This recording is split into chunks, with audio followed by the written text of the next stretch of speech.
I've heard that the mic might be a little tinny out there. As someone who doesn't have great ears myself, if you can't hear, please wave so that we can make sure that we can get the messages out. So for those of you meeting me for the first time, I'm Becca Balint, and I'm the lone... I'm not even in the House of Representatives.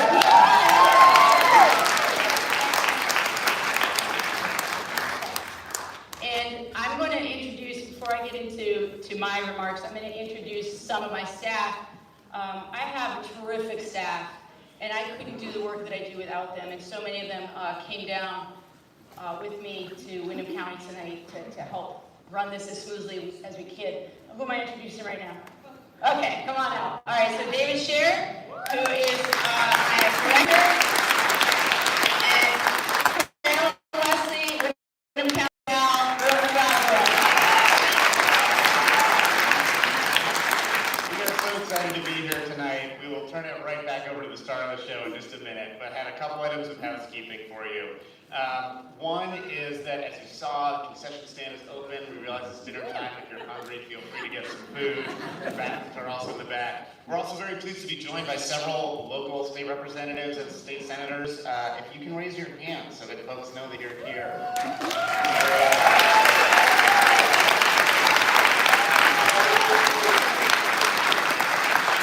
you for your service as well. We're pleased to have you here, and I'm sure our state representatives will be happy to answer questions as well. We're going to start with some brief remarks from the Congresswoman, of course, and then we're going to go right into a question and answer session. And we want to make sure we get through all the questions and answers that we possibly can. There's a lot of you out there. In order to facilitate that in a fair and orderly way, our Operations Director, Carolyn, is going to walk you through our question system.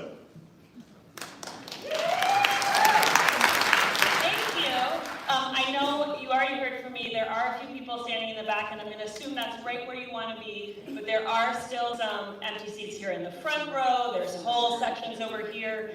We're here for an hour and a half. We'll be doing a lot of talking, so I just want you to know if you want a seat, there are some. And some of you chatted with us on the way in. We are piloting, we are always innovating in Congresswoman Becca Balint's office. We are piloting a best practice for a town hall with this ticket system. So you will let us know at the end how well it goes. But basically, anyone who wanted to ask a question, took a ticket, we have those after the Congresswoman delivers her opening remarks.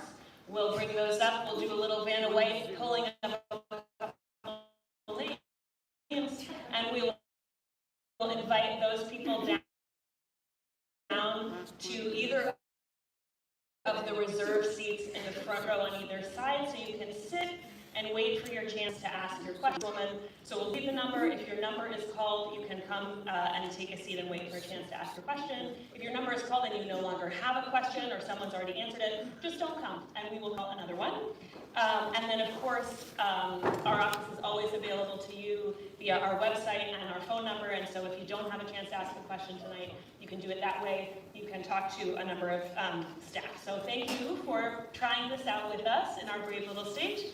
And with that, we'll turn it back over to the Congresswoman, and when she finishes up, we'll call out the numbers. Thanks so much.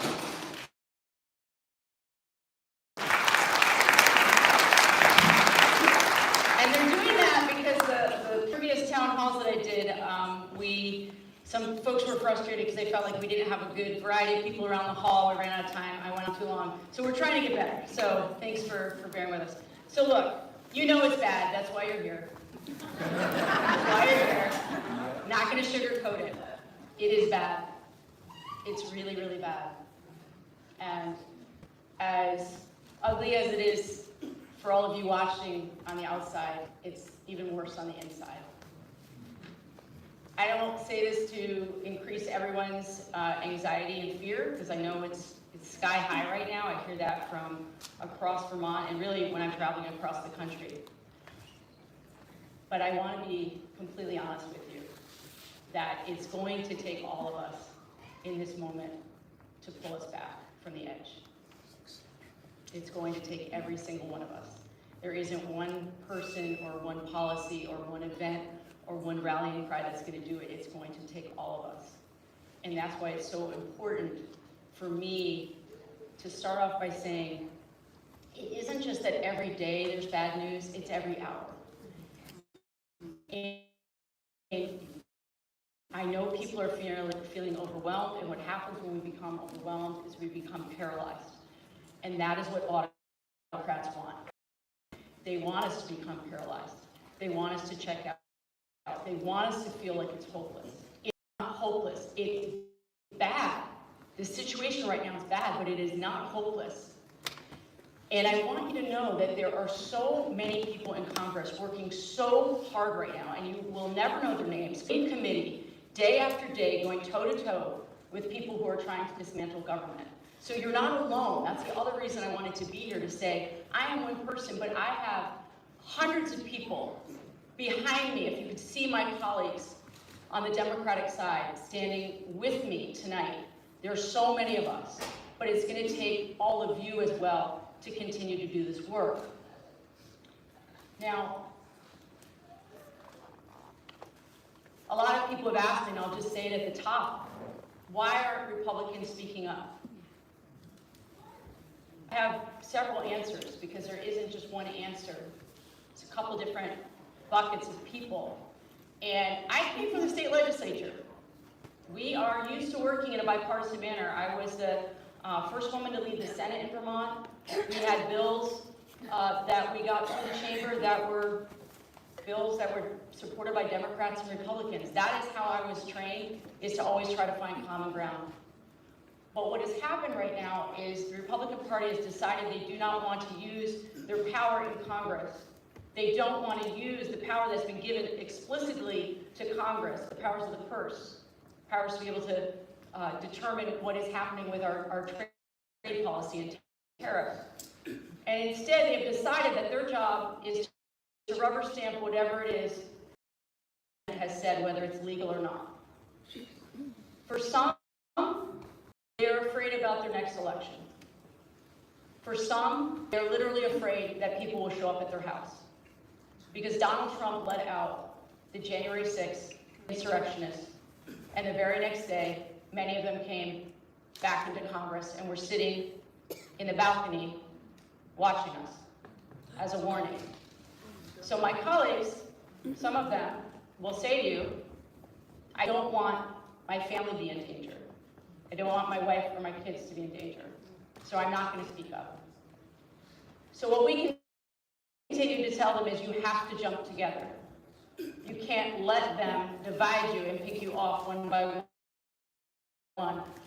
In the last week, I've seen some cracks, some positive cracks within the Senate, and with a couple members of the House, they join us in being a bulwark against what I believe is an authoritarian government.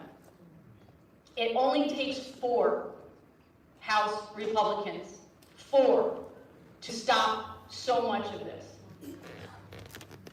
So I want you to think about that we can't even get 4 right now. So when people ask, why can't you bring things to the floor? Why can't you stop things in committee? In the House, and the Senate is different, but in the House, if you don't have the speakership of the House, no power. You don't get to bring bills to committee. You don't get to decide who the witnesses are. So it's shocking. You look at what the tools are that are actually at our disposal right now in the minority. There aren't many. We're using the ones that we have. I have books more. Same strategies that we used 2 decades ago, because they're not following the rules. We're not going to lose our sense of ethics. We're not going to lose our values, but we cannot continue to think that they're going to meet us halfway. They are not going to meet us halfway. They would have already done it. So let's throw some punches. That's where I'm at.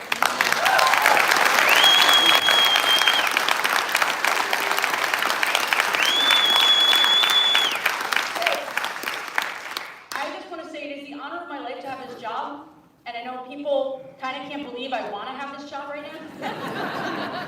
It is the honor of my life to to have it. It is the most difficult thing I've ever done, except for parenting.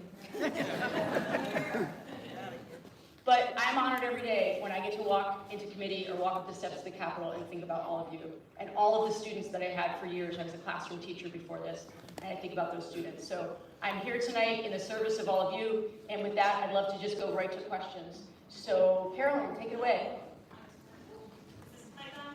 Barely. And we, there. Okay, so we're going to call 4 numbers, and I will repeat them twice. If your number is called, you're going to be looking at the last 3 numbers on your ticket. If your number is called, please come up to whichever microphone is closer to you and take a seat nearby.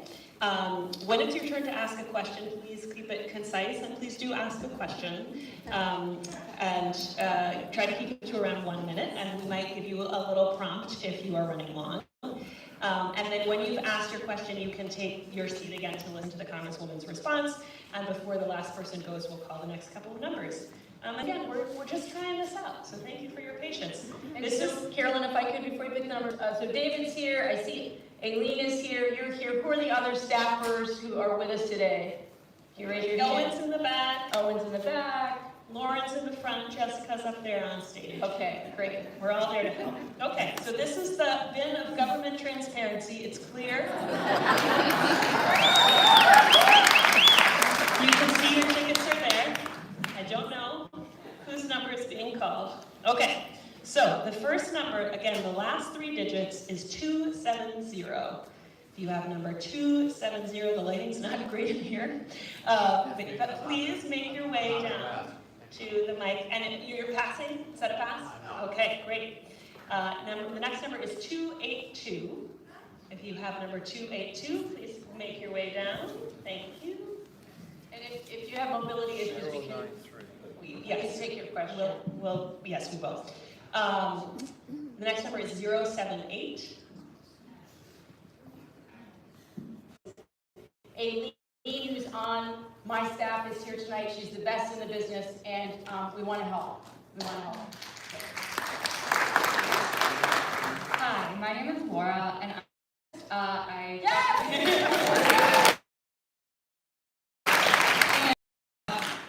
work with the federal government, and since the incoming administration, I've been on the kind of front lines. I don't work for the federal government, but I contract with them with my university, and so I work with NOAA and a lot of other organizations, and so I've seen the cuts.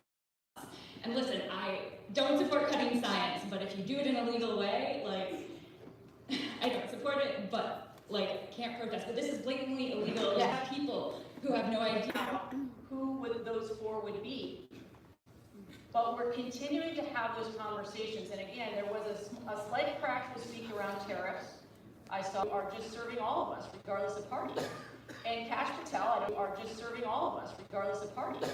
And Kash Patel, I don't need to tell you, is also not doing us any favors at the FBI. I need to tell you is also not doing us any favors at the FBI. And so it's critically important in judiciary that we are going with Trump's defiance of the federal judge in that he is saying he's not going to return this man who is illegally sent to El Salvador, of course, is incredibly concerning. So people ask me what happens when we're in a constitutional crisis like that. There is only one choice, and we take to the streets. That's it. Yep. That's all we've got. There's no magic left. But I have more faith in the Supreme Court right now than I did a few months ago. So, but yes, prove it. Because some players that I thought would not be willing to stick their necks out are in some of the rulings and some of the decisions that are being written. And so that has given me a little bit of hope, but it's very concerning. Hi, my name's Liz McNally. I'm basically retired. I do a little work from home doing graphic design. After the election, I really felt everything was hope, and that And the only way to get, we have to go through it. People have to feel the pain enough to vote, come together. But now we have the tariffs thing going on, and we have insider trading. Is there any way we could actually go after these Congress people that participated in it? Maybe not the top guy, but, work their way up? We are pushing that step about insider trading. And there is definitely, certainly on the surface, sure seems to be market manipulation in what's been happening with the tariffs. And we are all using, again, all the levers that put pressure on to do those investigations. But I want to speak to your point about hopelessness, because it really is something that each and every one of us will wrestle with every single day until we right the ship. It's not as if you stop doing the dance with the anxiety and the worry. You just sort of learn on some days it's stronger than others, and on the days when it's not as strong, that anxiety isn't as strong, that's when you can do some work, and then you regroup the next day, and then you try, and you go again, and you figure out what is your thing, and I'm going to keep working at that, but you have to take time to regroup, and the way that I regroup is I connect with my friends who are also doing this work, who can remind me that you do what you can, You cannot run yourself ragged right now. We have a country to save here. It's a marathon. It's not a sprint.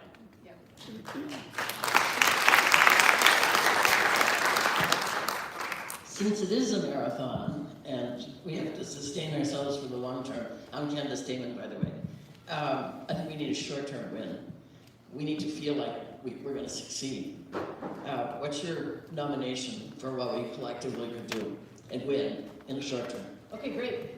So one of the things I was talking about with, we've already had some short-term wins. I think it's really important that we don't lose sight of that. So just a couple weeks ago, the Trump administration had said that nobody was going to be able to file their Social Security paperwork online or over the phone, that everybody was going to have to go in person. And that was part of the huge pushback that we saw last week with people out on the streets, hands up, those programs, and they have reversed course.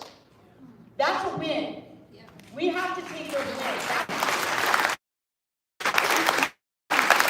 Made a sweeping statement related to funding with federal funds that were supposed to go both to organizations back when there was outrage. Our outrage, our pushing and taking to the streets and calling and writing and showing up and demanding answers, it does make a difference. It really, really does. So we got to keep doing that every single time, every single time. And I love that dress.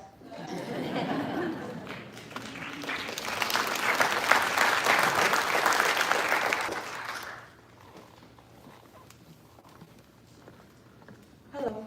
Hi. So, because I'm a little too tall for it. My name is Tiffany Keith, and I work helping people file for Social Security. So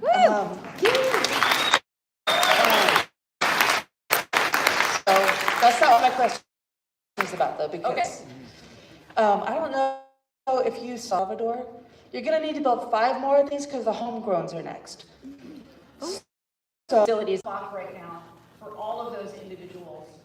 I certainly want to share with you that on the way here, I was on the phone with Representative Rashida Tlaib, who many of you may know, Palestinian.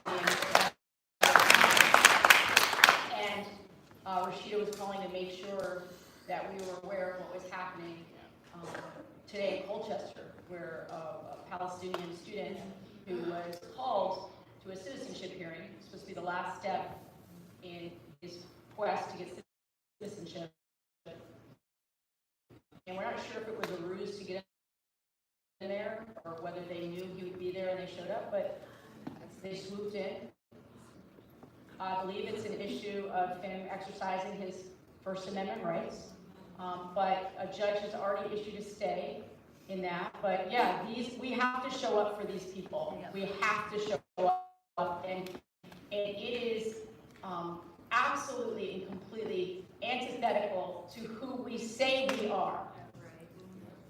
So we can't just show up when our family members or our community members, we have to show up for these people, because if they can do this to someone with a green card, if they can do it with somebody who has special status and then just take away that special status, none of us are safe. This administration is not interested in following due process. So yeah, it is a take to the streets, but it's also making sure we're putting pressure on in those Republican districts. So reach out to your friends, reach out to your family members. I don't think people understand how bad things have gotten. And we have to connect those dots for people. Thank you for asking. Becca, did he stay in Vermont, or is he already in Louisiana or somewhere? We believe he's still in Vermont, but we don't have the latest yet. We were communicating with the other And who can two. stop this right now, as we're speaking? I'm sorry? What police force can stop the federal government from extracting someone across state lines? I thought we had laws against that. Yeah. We have agreements